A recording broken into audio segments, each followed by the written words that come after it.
자, 그 다음 농취증 얘기 나옵니다. 농취증은 뭐라고 그랬죠? 농지를 취득할 때 제출하는 서류라 그랬죠. 등기할 때. 우리나라 전형에서 잘 그런 것 같아요. 예. 관리하려면 일주일에 한 번 정도 가야 할까요? 방금 전에 그거요. 아니요, 일주일에 한 번이면 1년에 52번을 가야 되는데 너무 많고요. 1년에 한 서너 번? 1년에 서너 번 정도. 예. 1년에 서너 번 정도. 근데 실은 거리가 좀 있으면 1년에 서너 번도 힘들죠. 1년에 서너 번도 힘든데 저거를 이제 본격적으로 하려면 일주일에 한 번 정도 가야 되고요. 그냥 살아 있게끔 하는 게 목적이면 1년에 몇 번 가면 뭐 잘 되죠. 저건 특별히 관리할 게 없는 것 같아요. 네. 자, 그래서 농취증 이야기가 나옵니다. 농취증은 농지를 취득할 때 하는 거라고 그랬죠. 취득할 때. 그리고 이 등기할 때 농지 취득 자격증명서가 들어가야 된다고 했죠. 농지를 등기하려면 농취증이 들어가야 되는 거예요. 자, 그래서 그리고 농취증은 농지를 취득할 때마다 발급받아야 되는 겁니다. 한 번 했다고 해서 그걸로 평생 유지하는 건 아니에요. 그 농지에 대해서 취득하는 거니까. 근데 농취증은 이렇게 보시면 돼요. 너 이거 농지 취득해서 뭐 할래? 그거를 확인하는 절차예요. 네, 그겁니다. 자, 그래서 그 얘기가 나오고요. 그 다음 두 번째 이제 농지 취득 자격증명 이거 나오죠.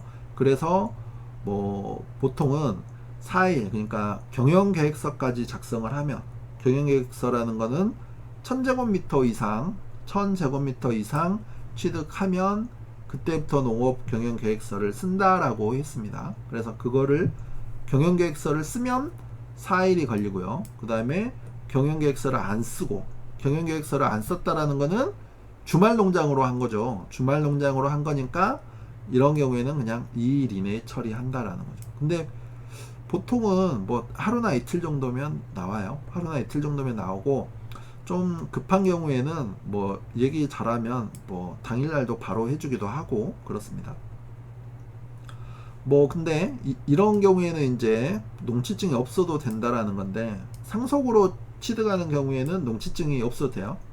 그래서 상속으로 취득한 거를 뭐 협의 분할에 의한 상속 이렇게 해가지고 상속 등기를 할 때는 농취증이 없어도 된다. 그 다음에 뭐 이런 경우인데 이런 경우는 뭐 모르셔도 되고 그 다음에 이제 얘 있죠. 얘 보면 이거는 아닌데 그 얘는 그냥 빼고 우리 도시지역 안에 주거 상업 공업 지역도 농취증 없어도 된다라고 했죠. 토지 이용계획 확인서 제출하면 된다고 했습니다. 그 정도만 아시면 될 것 같아요. 기억하시면 뭐 상속으로 받는 건 필요 없다. 도시지역에 주거 상업 공업 지역은 필요 없다. 근데 도시지역에 녹지지역은 이제 필요한 겁니다. 넘어갈게요. 6번. 그리고 이제 농취증 신청할 때 그 체크하는 칸이 있어요. 체크하는 칸이 있는데 거기에다가 이제 뭘 적을 거냐 그런 겁니다. 그래서 1000제곱미터 미만 1000제곱 미만까지는 주말 체험 영농으로 이렇게 적으시면 되는 거예요. 그 다음에 1000이 넘어가면 농업 경영 이렇게 적으면 됩니다. 보통 그 칸에가 신규 영농 뭐 하고 농업인 이렇게 있는데 그냥 신규 영농 이렇게 하시면 돼요. 이거 두 개만 기억하시면 됩니다. 뭐 3번하고 4번은 뭐 그렇게 빈도수가 많진 않아요.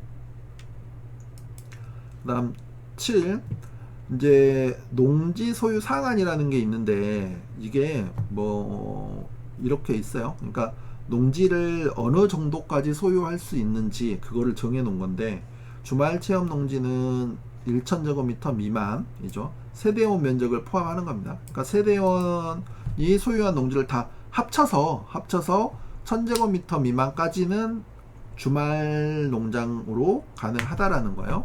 그리고 상속 농지는 뭐 1만 제곱미터, 그러니까 3000평이고 농업 경영 목적은 제한이 없다. 이런 식으로 되어 있습니다. 그리고 또 보면 자기의 농업 경영에 이용하기 위해 농지를 취득하는 경우는 소유 상한의 제한이 없이 농지를 취득할 수 있습니다. 그러니까 그 뭔가 하려고 농업에 이용하려고 취득하는 거는 뭐 상한이 없다라는 거예요. 다만 비농업인의 농지 소유에는 뭐 이런 식으로 돼 있다라는 거죠. 근데 이거는 뭐 그렇게 중요한 건 아닌 것 같아요. 뭐 이거는 엄청 큰 면적이니까. 그 다음 8번 넘어갑니다. 이거는 좀 그래도, 자, 농지를 취득할 수 있는 농업회사 법인의 요건인 업무 집행권자 3분의 1에 감사가 포함되는지. 이거는 무슨 얘기냐면, 자, 우리 농업법인을 만들면 거기에 이사가 있죠. 이사가 있습니다. 그리고 규정에가 어떻게 되어 있냐면, 농업법인에는 농업인 한 명이 반드시 들어가야 된다고 했죠. 그리고 그 농업인이 지분을 10% 이상을 가져야 된다라고 했습니다. 그리고 이 농업법인이 농지를 취득하려면 이사의 3분의 1 이상이 농업인이어야지 돼요. 그 규정이 있거든요. 근데 그 이사의 3분의 1인데 그 3분의 1에는 감사는 포함 안 된다라는 거예요. 그러니까 어떤 경우냐면 이사가 2명이고 감사가 1명이에요. 근데 이 감사가 농업인이에요. 그러면 이 농업법인은 농지를 취득하지 못한다, 그 얘기입니다. 근데 반대로 이사가 2명, 감사가 1명인데 이 이사 1명이 농업인이에요. 그러면 농지를 취득할 수 있는 거죠. 3분의 1 이상이 농업인이니까, 그 얘기입니다. 네. 그래서 뭐 보통 농업인 1명이 있으면 이사를 3명까지 할 수도 있는 거죠. 그리고 농업인이 1명이 이사면 그분으로 그냥 그렇게 해도 되는 거고요. 자, 그 다음에 뭐 상속으로 취득한 농지를 계속 소유할 수 있는지라고 되어 있는데, 1헥타르, 그러니까 뭐 3,000평 정도까지는 계속 소유할 수 있는 거고, 그 다음에 1헥타르를 초과하는 농지는 뭐 농지은행에 임대 위탁해서 계속 소유가 가능하다, 이렇게 돼 있는 거죠.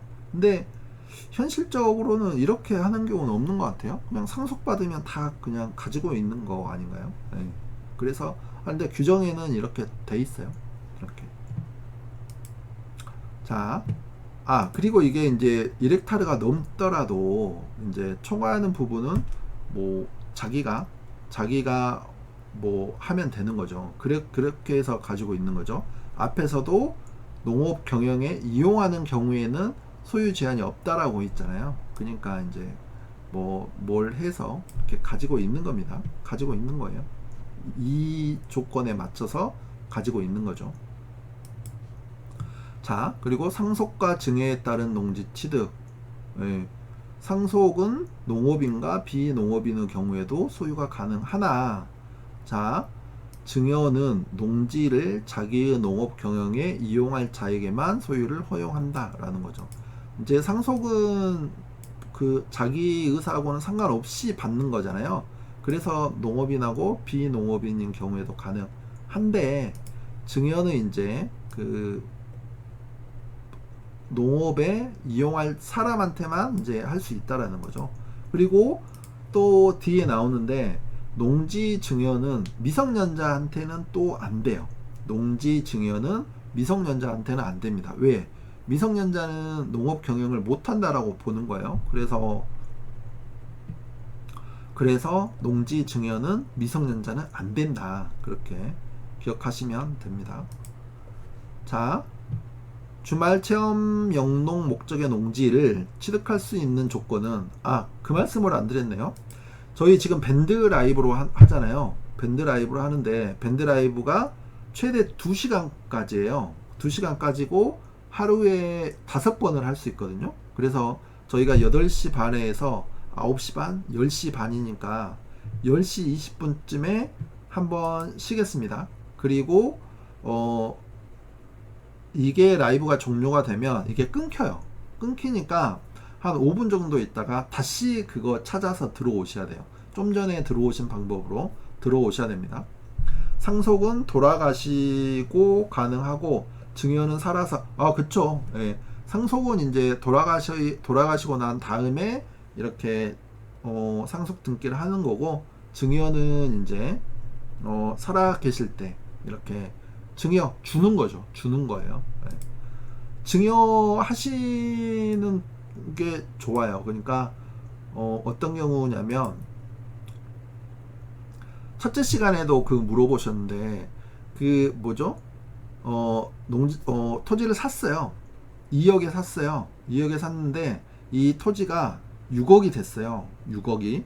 그러면 4억이 오른 거잖아요. 그러면 토지는 세금이 좀 더 많다라고 했죠. 비사업용인지 사업용인지를 따지니까. 근데 이런 경우에 배우자한테 증여를 하면 돼요. 자, 2억에 산 토지가 6억이 됐어요. 그러면 2억에 산 게 6억이 됐어요. 그러면 4억이 오른 거잖아요. 이 6억 토지를 배우자한테 증여를 해요. 배우자한테. 그러면 배우자는 6억까지는 증여세가 없죠. 증여세는 없지만 증여를 원인으로 한 취득세는 내야 되거든요. 그래서 이렇게 증여를 하고, 이 토지를 5년 후에 팔면 이 팔았을 때 이 배우자의 취득가가 6억이 돼요.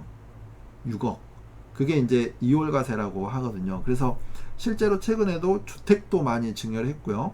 토지도 이렇게 증여를 하신 분들도 많아요. 그래서 좀 가격이 오르면 배우자한테 증여를 하는 게 좋아요. 그래서 이어갑니다. 주말 체험용농 목적의 농지를 취득할 수 있는 조건. 작약은 그런 것 같아요. 근데 보니까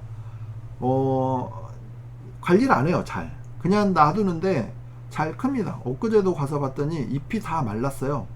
뭐 특별히 약을 하거나 뭐 그런 걸 본 적이 없어요. 그리고 뭐 두릅도 많이 합니다.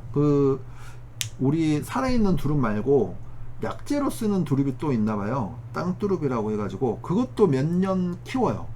그런 거 해놓으면 특별히 관리를 안 하더라고요. 특별히 관리를 안 해도 이제 나중에 팔 때는 무농약 또는 뭐 그런 것들로 하는 거죠. 자, 그래서 주말 체험용농 1000까지 가능하다.